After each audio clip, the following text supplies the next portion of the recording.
Most people think fat gain is just about total calories. While calories do matter, the way you combine certain foods can make your body more likely to store fat, even if your calorie intake stays the same.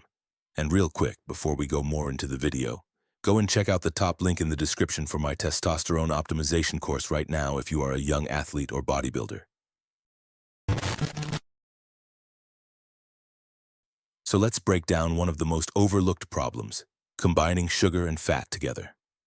When you eat sugar, whether it's simple sugars like glucose or fructose, your blood sugar rises.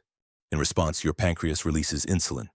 Insulin's job is to shuttle that sugar into your cells to be used for energy or stored as glycogen. Now, insulin itself is not bad, but the catch is that insulin is also the primary hormone that regulates fat storage. When insulin levels are elevated, your body's ability to burn fat is basically shut off, and any circulating fatty acids are much more likely to be stored directly into fat cells. This becomes a real problem when you combine high sugar with high fat at the same time. You get the insulin spike from the sugar. You have dietary fat circulating in your bloodstream from the fat you just ate. Insulin takes that circulating fat and shuttles it straight into adipose fat tissue. That's why meals that combine sugars and fats like donuts, milkshakes, ice cream, fast food are so easily stored as body fat. The insulin spike locks the fat into storage. But it works both ways.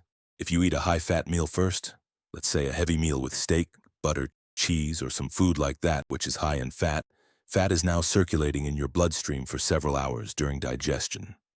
Then, if you eat sugar shortly after, insulin will rise while fat is still present in the blood.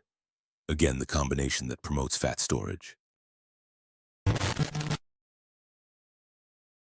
digestion of fat takes longer than carbs.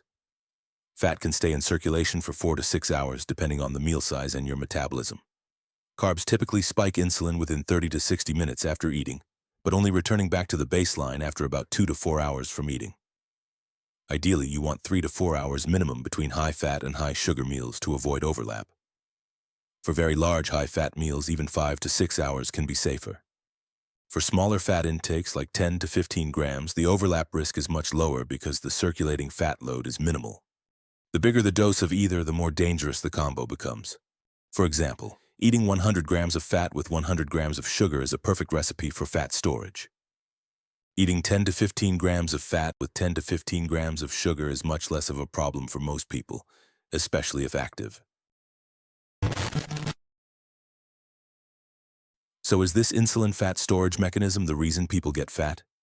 Well, it's not the only reason. Total calories still matter long-term. But this combo is definitely one of the reasons why modern processed foods are so fattening. They constantly hit you with both high sugar and high fat at once, keeping insulin elevated while circulating fat stays high.